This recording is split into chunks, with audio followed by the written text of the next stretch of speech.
ছোট্ট বাচ্চা রাইখা। ওই সময় নিয়ম ছিল বাদশার ছেলে বাদশার ছেলে বাদশা হবে। বাদশা বালকামা এই লোকটা ছেলে মানুষ, ছোট্ট মানুষ সিংহাসনে বসলো। বাদশার ছেলে বাদশা হয়ে গেল, বাদশা মারা গেছে। তাই বাদশা বালকামা আইনে চেয়ারে বসা সর্বপ্রথম তার ব্রেনে ধরলো, মাথায় ধরলো, একটা আইন পাস করলো। দেখেন আইনটা আবার কি, আইনটা পাস করলো বাদশা বালকামা। ওই ছোট মানুষ শাহজাদা সিংহাসনে বসে আইন পাস করলো। চিন্তা ভাবনা করে দেখলো, আমি মায়ের গর্ভে থেকে আসছি, মা জাতির থেকে আমি জন্ম নিয়েছি, মায়ের গর্ভে ছিলাম, মায়ের লজ্জাস্থান দিয়া আমি দুনিয়াতে বের হয়ে আসলাম। কিন্তু আমার তো যৌবন আসলে আমার বিয়ার সময় হবে। দুনিয়ার সবাই মা জাতির গর্ভের থেকে এসে এই মা জাতি আবার বিয়া করে ব্যবহার করে। আমি বাদশা বালকামা আইন পাস করে দিলাম পার্লামেন্টে, আমি জীবনে যেই মায়ের গর্ভের থেকে আসছি এই মা জাতিকে আমি বিয়া করব না। এই মেয়েদেরকে, যে মেয়ে গর্ভে থেকে এসে দুধ খাইলাম, মায়ের কোলে রইলাম, দুধ খাইলাম, এই মেয়ে জাতিকে বিয়ে কইরা আমি ব্যবহার করব না। এত অরণ্য হারামি বেঈমানি আমার দ্বারা সম্ভব না। এই জন্য বাদশা বালকামা আইন পাস করলো, আমি মা জাতির গর্ভে থেকে এসা মা জাতিকে আমি বিয়া করব না। এটা মহাপাপ হবে। জোরে কর না, আমাদের জীবনে কি পাপ আছে? জোরে কর। তাইলে মা বিয়া করা যায়? আরে কথা কর না কেন? আরে ফতুয়া দিব আমি, মা জাতি বিয়া করা যায় না?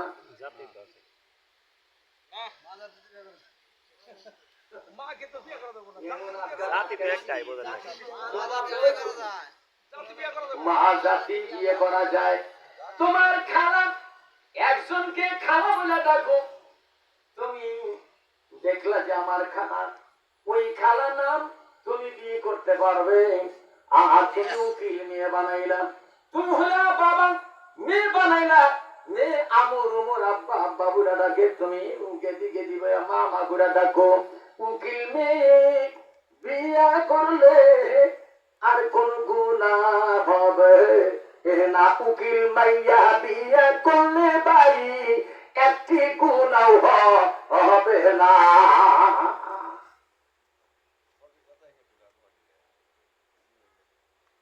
আবার চাইতেছে কোন রে?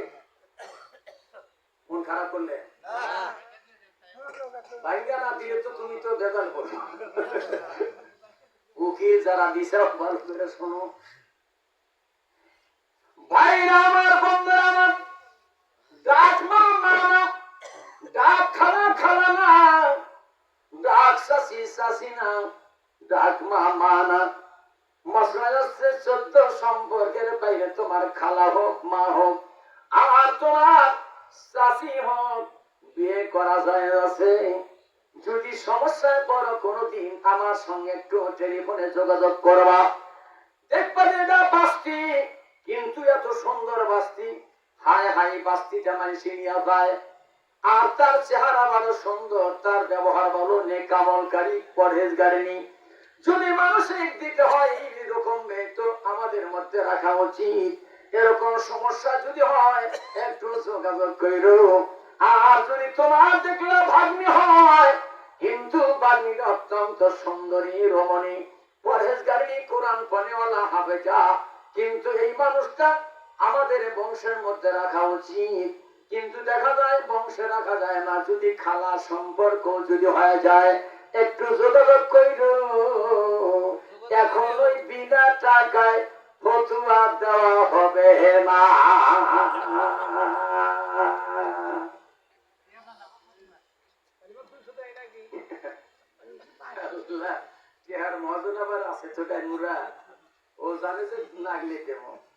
আল্লাহ হেফাজত করুন সকল কোন। আমি কথা বলতেছিলাম হযরতে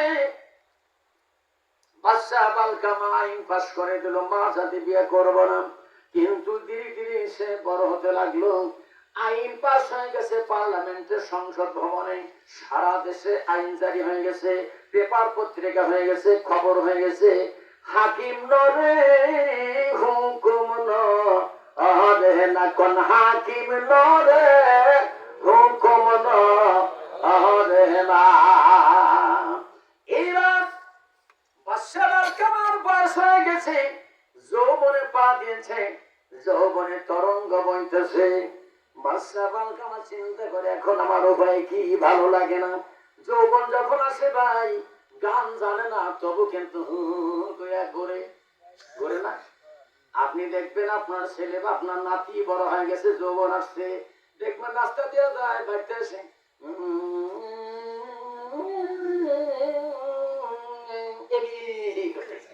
এরকম আছে না?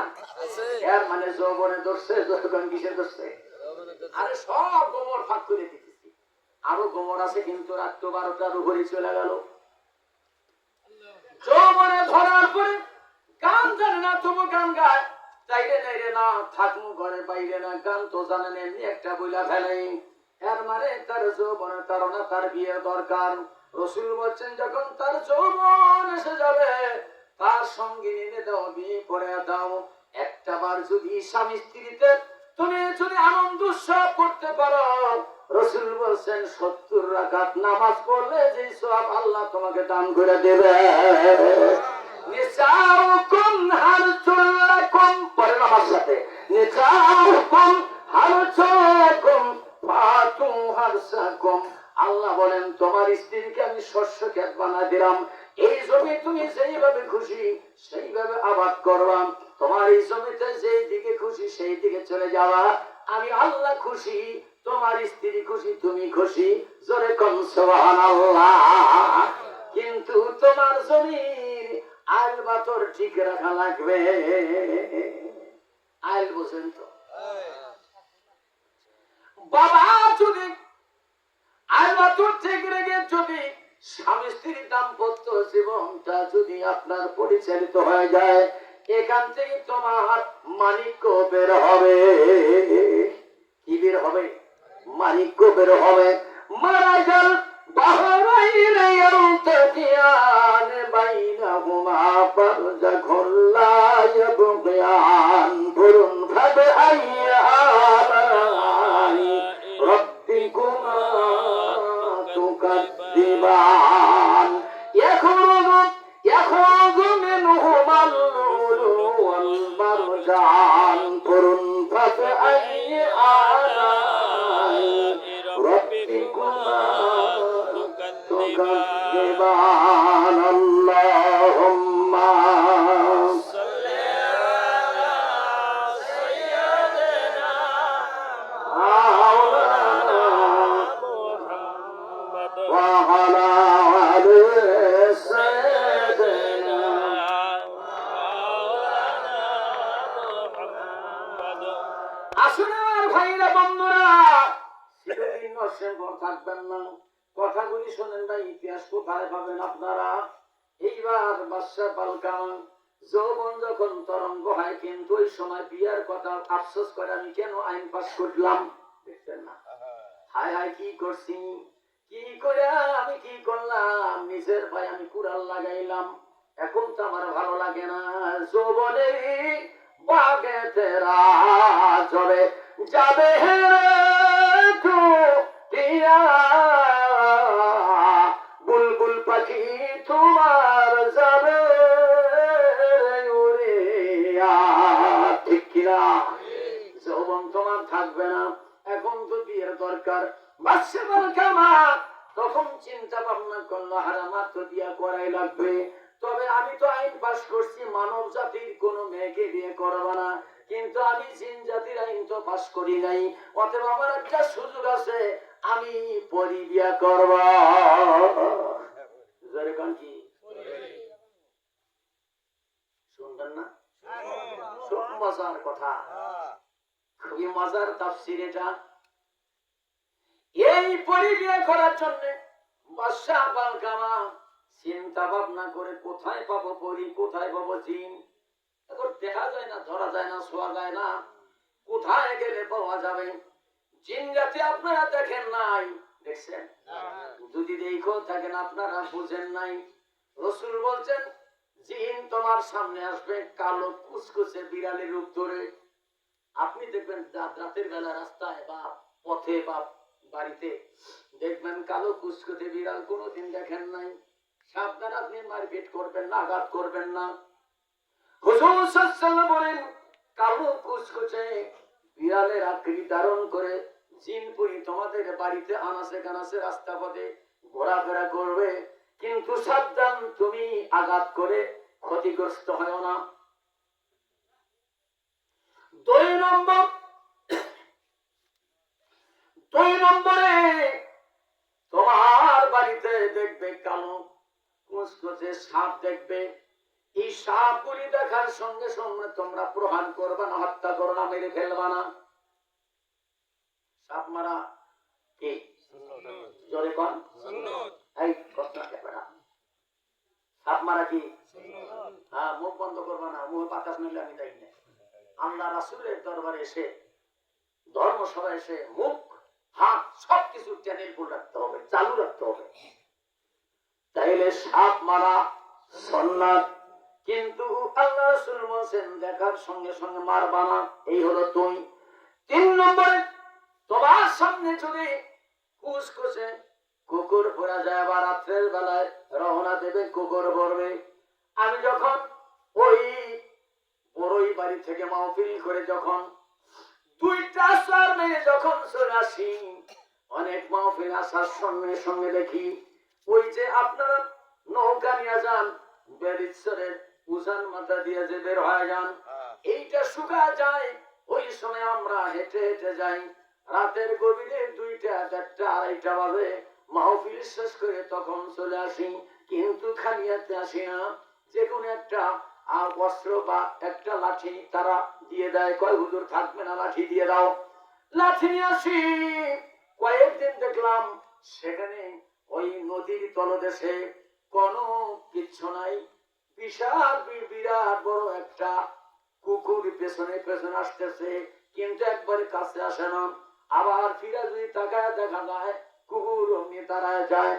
এই কুকুরটা ঘোরাফেরা করে আবার দেখি সামনে দাঁড়া আছে, আবার ডান পাশে দাঁড়া আছে, বাম পাশে চলে যায়। বুঝতে পারি এইটা দুনিয়ার কুকুর না, এটা হলো জিন জাতি। রাসূল বলছেন কুকুর দেখে তোমরা কুকুর মনে করে আঘাত করবা না। যদি কুকুর দেখো, সাপ দেখো, আর যদি কালো রঙের বিড়াল দেখো, তোমরা দোয়া পড়বে। যেরকম কি পড়বে? এটা কাকে দিছে? এত দিছে কেন? বাপ তার খাইবার দিব না আজকে এই কাম। কিন্তু বাচ্চা খাওয়াবি ফুলে, কাম করবি না কোনো ভুলে। এখন ভাত তুলাতে চুলাইতে তুলে নাম হলো তার ভুলে। আমি আগে রাত্রে ভাত খাই না, আমার রান্না করে দেওয়া লাগে, তরকারি না থাকলে কোনো আপত্তি নাই। কিন্তু বাচ্চা আমি গরম বাচ্চাই, মেন্দা বা দিস না ফুলে। এখন বাচ্চা বেসুলায় তুলে কাম করবি না ভুলে। আর বসত বাড়ি হলো যমুনার কুলে। আল্লাহুম্মা